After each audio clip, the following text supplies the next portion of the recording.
I got 7 o'clock, so we're going to get started with the Wednesday wind down with Dan and Friends. I'm Dan Conger. My pronouns are he and him. The Wednesday wind down is a webinar show and YouTube show for people that like to be outdoors, people that like to get together with friends, people that like to maybe have a drink. So tonight, my drink, this is my inauguration drink. Cheers to January 20th. So I'm drinking Maker's Mark tonight. Dante, would you introduce yourself and use your pronouns, please? Yeah, I'm Dante. My pronouns are he, him. I'm drinking a similarly colored beverage, but it's not alcoholic. This is just Japanese green tea. Okay. I was wondering if it was kombucha because sometimes those have little amounts of. Yeah. Okay. Awesome.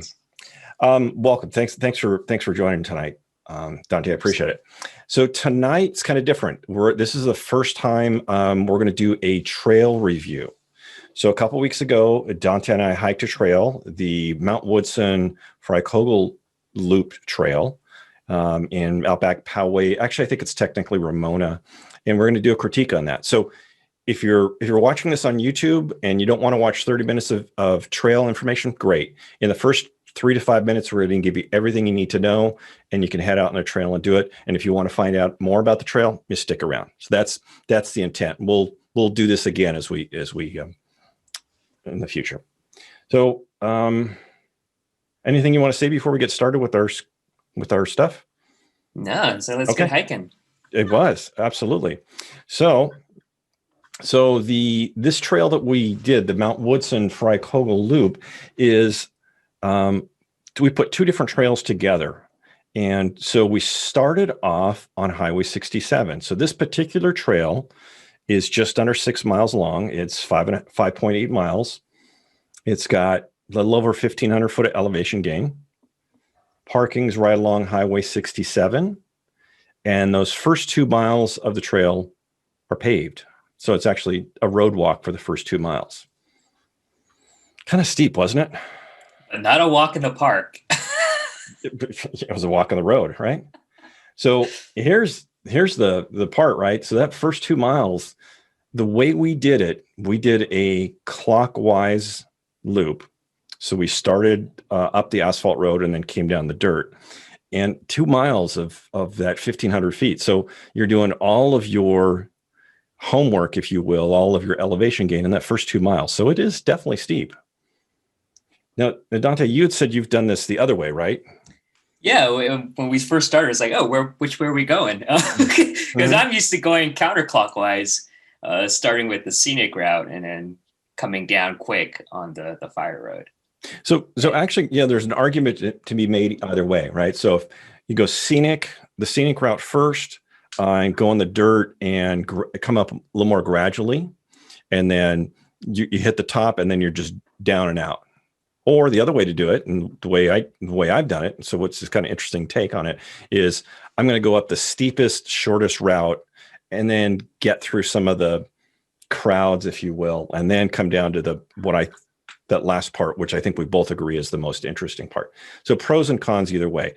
Now that said, I did do a route one time where we came up Dante's way, the back way on the dirt, and got to the top or near the top, near Potato Chip Rock, and just noped right out. We just saw that, we're like, nope. And we just flipped right around. We basically did an out and back. So we'll see Potato Chip Rock a little bit later on today. Okay, so let's take a look at the route. So it starts off on Highway 67. And you do have to be careful because, right, the Highway 67 is pretty busy, especially even on a Saturday morning. So you're just going to park right alongside the road and cautiously make your way to the trailhead. So depending upon what time of day, it may be a little ways. Now, how far would you say we parked from the actual junction? It was 1/8 of a mile, 1/4 mile, something like that. Not that far at all. But I got pretty lucky. It was down a little ways. It was not right at the sign. Let's put it that way. Yeah. So, and we were on the right side of the road and not having to cross the 67. That's a good point. So in A Foot in the Field, Shad says, cross Highway 67. Do not do that. There were people crossing when we were leaving, and I was like, that's terrible. And actually, I came up from the wrong side. I went down a block and flipped a U-turn and came back around on the right side of the road, so I didn't have to cross. So yeah, good, excellent point, Dante. Thank you. So then, as you travel along, we can see the CAL FIRE sign, and then there's a potato chip rock sign. So this is telling you you're at the right point. This is no. Yeah, don't go to the fireplace. They're tired of people. Yeah, they'll get mad if you start bothering them. Now this is I think we're both very familiar with this because the WBC in the past has used this as a training hike. They would do it up to the top and then just as a timed hike to kind of help evaluate and place you on outings. Now, as we're coming along, we do start off on dirt, but Highway 67 is just immediately on our left here. Other thing to note is there was no shortage of people here, right? We had these people. Oh, hiking sign. Okay, when we see this hiking trail, we're back on asphalt. So that was just a couple hundred yards, right? So it's going to be asphalt up. Definitely saw a lot of people in this beginning, right? Yeah, it wasn't terrible. It was nice, and we all kind of moved at different paces, so that helped space everyone out a little bit more. So true. Okay. Yeah. So now we've got some asphalt, and it's a little bit of a grind, and so Dante's younger than me, and he's chatting away, and I was huffing and puffing a little bit, keeping up with him. So, but it's definitely a good grind up this. And I think the locals will come here and do this as I think it's kind of like their Iron Mountain, right? They'll go up and back just to get their morning workout. Yeah, which is get a good cardio workout in. The firefighters will use it as a training route, with their weighted packs. It's a lot of work. Yeah. Yeah. So as we come up, this little block wall up here on the left, if you take a look, you'll see there's a water tank. It's just coming into view right about now. And you'll have another opportunity to see that. So the reason I'm pointing this out is between this water tower and then the cell antenna farm at the top, there are trucks that do use this road. So you may very likely see a work vehicle on this road. So be aware of that. And we saw one. We did. And who'd we see in the back of that truck? A couple of lazy rock climbers. That's right. Yeah. When we call them out on, we're like, we're here to climb rocks, not hike. Okay, we still got some more asphalt to go, but it's going to get a little more interesting as we come around a couple switchbacks. And what's really fascinating to me about this section is there was no moving these rocks. There was no dynamiting them. They had to work around this. So the road really does just thread right through this. It's just hold your breath and it squeezes right through. Yeah, it's a really cool scene right there. And this is where you might see some of the climbers. This is one of the spots where you see them. And then think about now is about when you reminded me. It's like, hey, turn around every so often. It's like, yeah. So I think I cut this clip short, but as we get to the end of this switchback, a little further than where that person is hiking, there is a lookout where you can see some of Ramona and maybe even some of the mountains in the distance. So this is one of the first switchbacks or second switchbacks we're coming to.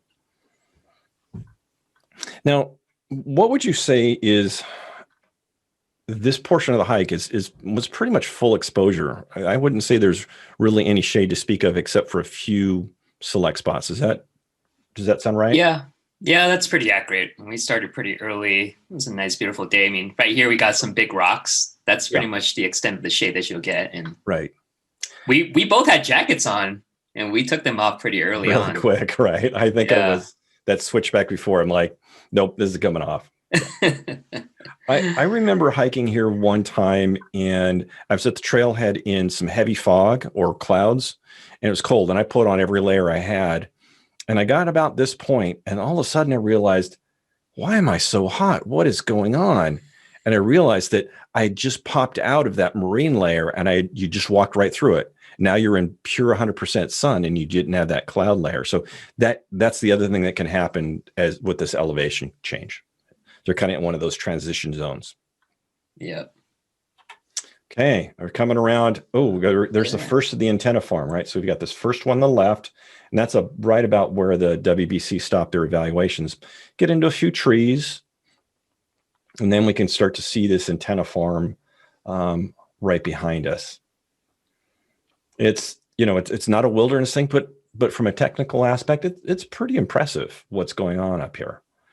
So, and again, this is where you might start seeing some trucks in this area, because all these cell companies, antennas, they need service. So I think we've just crested, right? We're just starting to come down. Yeah. This is actually down. So we're actually going on the far side of the hill. And if it wasn't hazy, you would be able to see the Pacific Ocean from here. It was just a little hazy the day we were up here. And lest anyone think we were really hiking fast, this is sped up 1.5 times. So you don't need a 2-hour hike on a webinar. No one wants to see that. Okay. Antenna farm, still a little bit more. Got one of the last antenna locations, maybe 1 or 2 more places. And then there's some old antennas up here that the city had put up, and some nice big rocks. Somewhere down in there is Lake Ramona, which would be, it's on the far right side of the screen. It just went out of screen, and that's accessible out of Blue Sky Preserve. Then we get back to dirt. Hooray for dirt.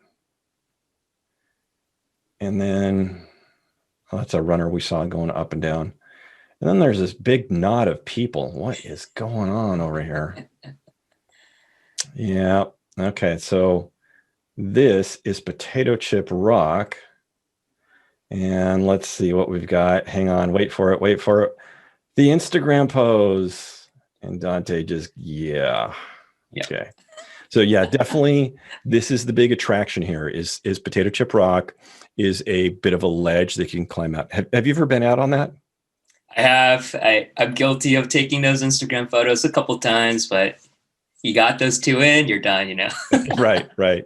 And me, I'm scared of falling, so no thanks. I won't go out there. So People do lots of weird stuff on that ledge.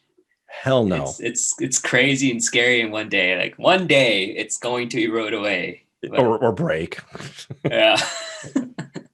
So if you decide you want to go out there for a photo op, this was a relatively mellow day, and I have seen this area packed with people.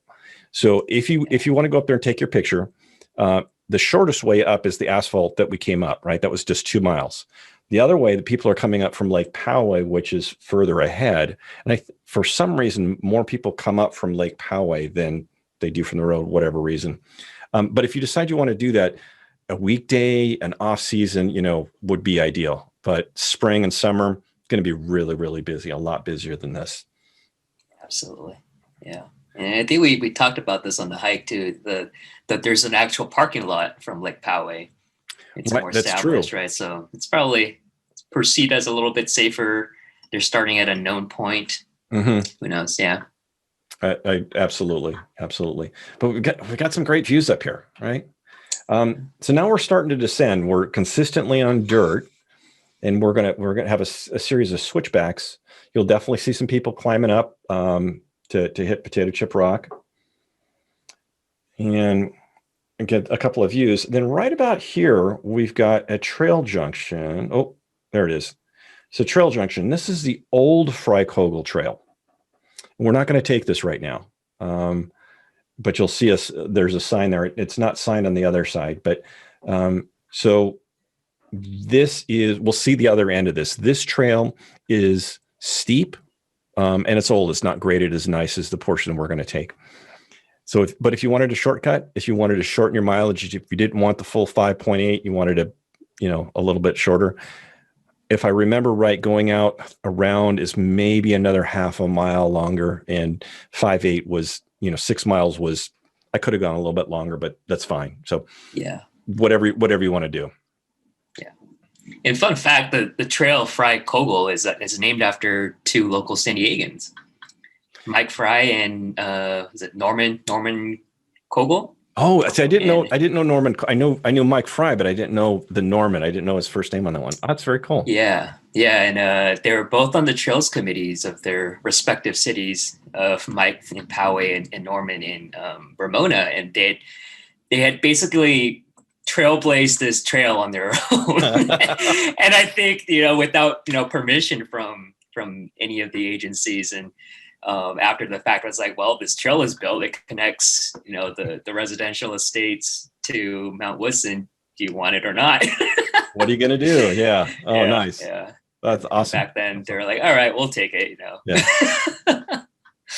So as a reminder for anyone that's listening tonight, we're about halfway through. So if you got any questions, throw them in the chat or Q&A and we'll catch them towards the end.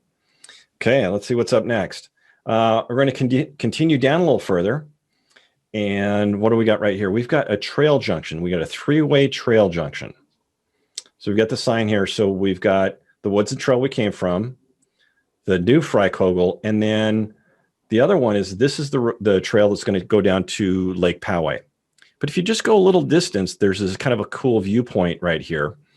And you do a little bit of rock scrambling, and you're going to have some really nice views. Now, I was holding the camera, so I didn't climb on the tallest rock. But if you've got the knack for it and you're good sure-footed, climb on up there. You get some even better views. So I think, again, we couldn't see the Pacific, but we could see.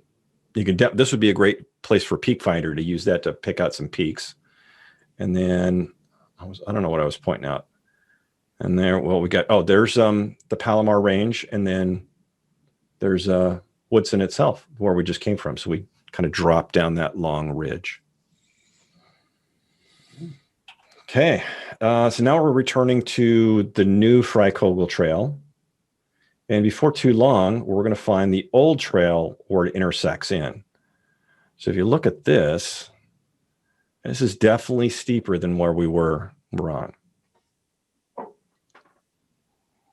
They did a nice job maintaining that It trail. is. And what's funny is even just going through Chaparral, which might be kind of boring, it's a really nicely graded trail. Yeah. And I think design on it is really well. So I would probably have to comment that this is a great spring. Well, it's a great 3-season trail.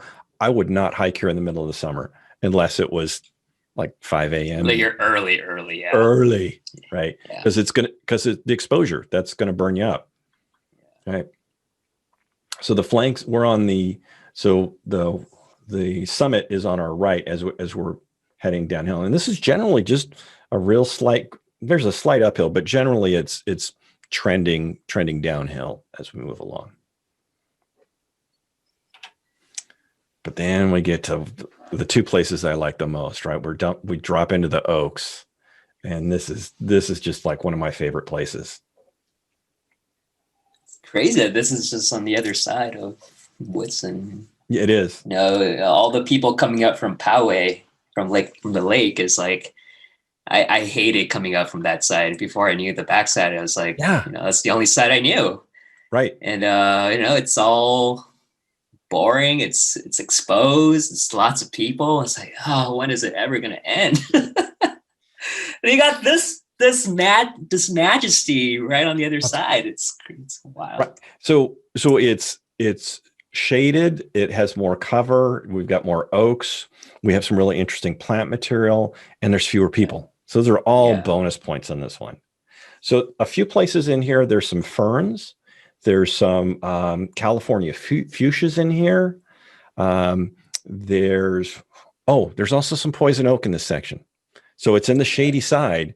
So this next couple of miles, they're definitely going to run into poison oak. And then I think in the next clip, the poison oak this time of year doesn't have any leaves on it, but there's definitely poison oak to be aware of. So definitely watch out for that one. There's some lichens. There's just the plant material, subtle, but very nice. I just love this section. For me, this is my why. This is my reward. We got this sycamore that's still, turning colors. Occasionally there's a little bit of water running through some of these creeks. I think this is one of 4 people we saw on this entire side. And Yeah. did you catch that she pulled her t-shirt up because she wasn't wearing a mask? And I just try to ride past it. Yeah, right. Like I'm dying. I'm over that. Mm-hmm. Yeah. So poison oak and oaks, right? And this is what we got here. But again, just gorgeous, just beautiful, the most beautiful section of the trail right here. But all things must come to an end. So we're going to be skirting around behind some houses here. So we're going to, this is probably my next boring section, right? It's not quite as bad as, it's not as tough as the asphalt. We got a little tiny bit of a climb, but we can look at people's swimming pools, people's grass, people doing their yard work. So we're going to have to skirt around them for a little ways. And the beautiful sounds of nature. Yeah, people doing yard work and stuff, right? So I will say what's interesting is about this section is one, being able to see into people's backyards, and 2, like people decorating the other side of the trail. Right. Yeah, there are a lot of like weird landscapes, very woodsy stuff, but very quiche-y, it's like, wow, very interesting. And I think from a trails perspective, just a public use trails perspective, how awesome would it be to have a trail at your back fence? I mean, I would just about kill for that. So that would be pretty impressive. If you could hop your fence or go through a gate and then be on a trail network, that would be wonderful. So, and Poway's been fantastic on that, right? They've got a lot of urban trails that kind of thread between, and then Ramona's is doing pretty good as well. Yeah. Well, actually, what's interesting is both Ramona and Poway have a pretty heavy equestrian population, a lot of horse users. So I think there's some money and just a fair amount of people that reside in the areas where they're going to use the horses. Yeah. Okay, we're getting close. We can see Highway 67. Oh, how did I miss? Did I miss it? Did we miss a clip? I missed it. I missed a section. Huh? How interesting. Huh? Well, there was a section where we ran into some mountain bikers. Oh yeah. Oh, was it after this, right? No, it's before this. How funny. Before this? So we'll see if I messed up the order of them. Oh well. Yeah. That's fine. So here, this trail actually continues straight on to Archie-Moore Road, about another quarter mile. But if you duck underneath the fence, this puts you right back to Highway 67. Oh, and when you can tell everybody else has done this before too, right? They've used this path pretty regularly. And then once you're back here, it's just a short hop, skip, and a jump to wherever you parked along in there. So this row of cars was maybe another 10 or 20 deep beyond when we started. So we just made our way back to our cars. And I don't think, no, I doubled up. I must have deleted a slide. So somewhere in there, we did run into some mountain bikers. So what we were doing is, if you see the mark where it said the houses, that's where we heard the blower, and we kind of skirted behind in that straight line. And then we did go by the street and the golf course there, right? And that's about where we ran into the mountain bikers. Yeah. Now, the thing that's interesting about the mountain bikers is the section of trail, the Fry Koegel section of trail is, if I was a mountain biker, that would be absolutely appropriate to ride on a mountain bike. That would be wonderful because it's rolly. There's some sections that are harder, some sections that are easier. There's some sections that go over rock.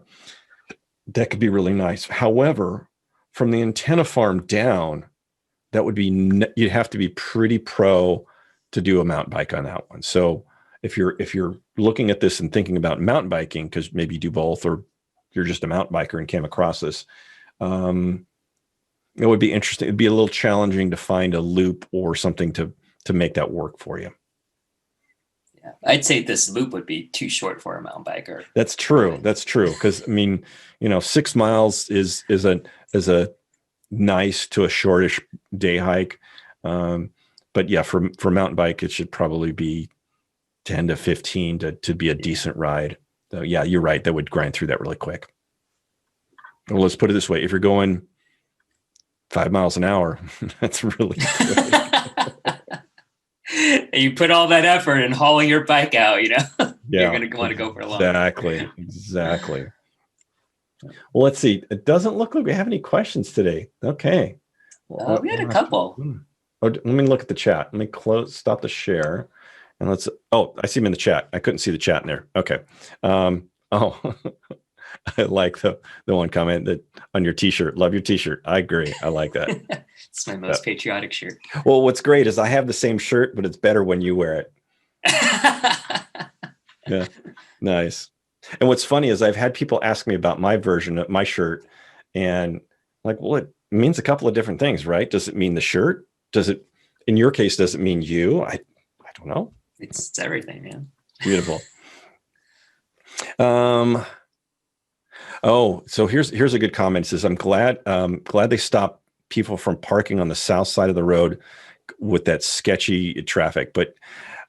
And was that, I think that was a WBC thing, right? That they weren't having people stop on the other side of the road. I think Sierra Club, when they did their hikes there, would only allow people to park on that side. And quite honestly, I think traffic was the reason that they moved that evaluation hike away from there, right? Was because the concern of traffic. Was that one of Dave's comment down there too? But no, I remember seeing they put up road signs, actual road signs that say no parking on this. Yeah, but people, there's a little turn in or turn off into some residentials, into some other street, and people park there and then they cross from that section. Okay, got it. Yeah. Another question was, anyone wearing mask on the road walk? On the road walk up that first 2 miles, I'd say it's maybe 50-50. Yeah, 50-50. Most people were hiking in groups, that I assume are like, their regular circle. You don't know, but yeah. Even when I'm hiking with my regular circle, I wear a mask the whole time. So. And I've tried to get kind of zen on mask wearing. It's really easy to get upset when people don't wear masks, but you can't control them. And my zen moment is, I'm going to control what I can control, and what I can't, I'm just going to let it roll right off. It's easier said than done. It's really easy to get me riled up about it, but and I would get riled up and I would confront people about it. So, this has got to be Rob saying this. But at the end of the hike, there's a great climb, Robbins Crack, named after Royal Robbins. Now, I'm assuming that's not Butt Crack Rock. So if you look on Google Maps, you'll find someone has actually placed a marker called Butt Crack Rock, and it's like in the first half mile. Yeah. And we looked at it, and it was funny. We both looked at it and like, that's it. That's it. Is that it? That's it. Like, I know what that is. It wasn't that far. Yeah. Yeah. There are a lot of butt cracks on those routes. Yeah. Yeah. Oh, and yeah. Kelly says, I met a guy from Italy on Fortuna.